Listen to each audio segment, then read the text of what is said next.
Welcome to Behind the Curtain IMO. I'm Betsy Jordan. Do not provoke. Do not engage. Do not respond. That's what they want you to do. Do you understand the assignment? Those were words of preparation for people who took to the streets. 5 million strong. Peaceful protesters. But 5 to 6 million people took to the streets on June 14th. During the parade, which was scarcely attended, the press would have you believe there were over 250,000 people there. There were not. I'll be a monkey's uncle. Maybe 2 to 5,000, if that many. Let that sit with you a minute. These were not people protesting the army. In fact, the soldiers who were marching in the street did not do so. They walked. They sauntered. They didn't want to be part of that. Or if they did, they were protesting the fact that it was collapsed distinction between the Army celebration of their 250th and the president's birthday. That should have sent a message home that we were tired of the way that he was leading this country and that things had to be different. But we see the Senate moving toward passing a bill that will hurt most Americans. That would be one thing if it was reducing the deficit, but it's increasing it by over $2 trillion. All we're doing is going deeper and deeper in debt. And now cutting out major programs and giving money to billionaires. That's basically what's happening. And if they're telling you different, they're lying. And I don't say that lightly. They are lying to you. If they say this won't cut Medicaid, they are lying to you. They know how many ways, let me count the ways, that it will cut Medicaid programs, which will have the ancillary effect of raising your healthcare costs. My medication, it runs $20,000 a month without insurance. I make $800 a month.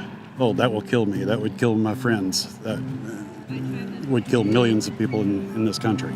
In no way is that bill helpful to you, unless you're Elon Musk. Do you know anyone personally who voted for President Trump but depends on benefits like Medicaid?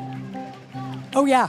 I know a lot of people. Why did Trump go after California? Because that's what he did. Well, could it be because he thinks that Newsom could be one of his major competitors? Possibly. But you see, he's trying to get rid of FEMA, and he knows the wildfires in California have almost devastated them. But what he underestimates is how much they contribute to our gross domestic product. They actually could be their own country. But he's politicizing people at the border, saying to you that they're criminals and they're not. In fact, ICE used to have a great relationship with law enforcement locally. And local law enforcement and the governor said, we do not need the National Guard. And then the National Guard was, using flash bombs and rubber bullets.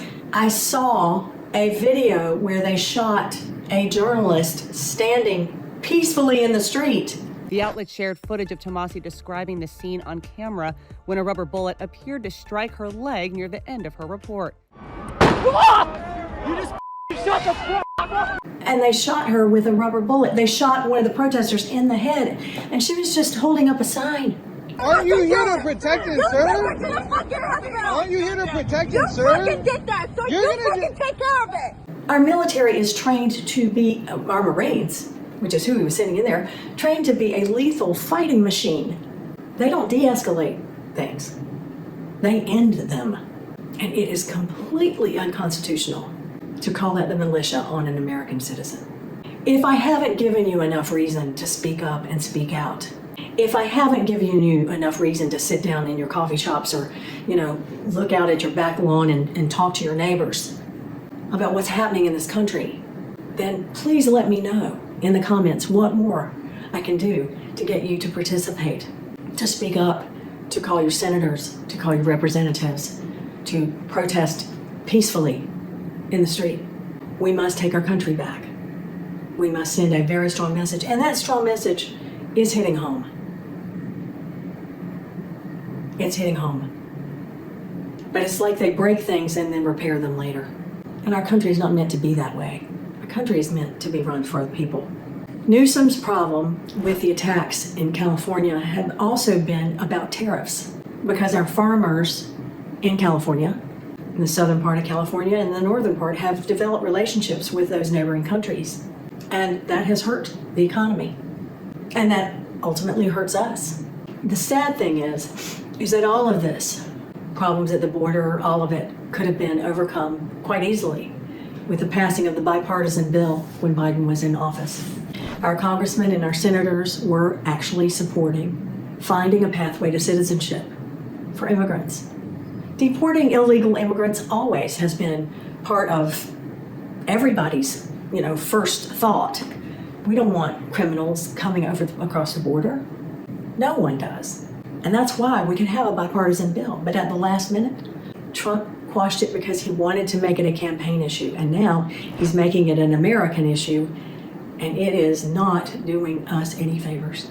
In fact, it is wrecking people's lives right and left. Raiding places of business. Taking children out of foster homes. This is not good.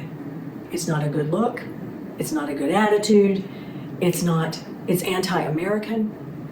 We have an anti-American president. And it's time to impeach him. This has been Behind the Curtain. I am Mo. Thank you for being here.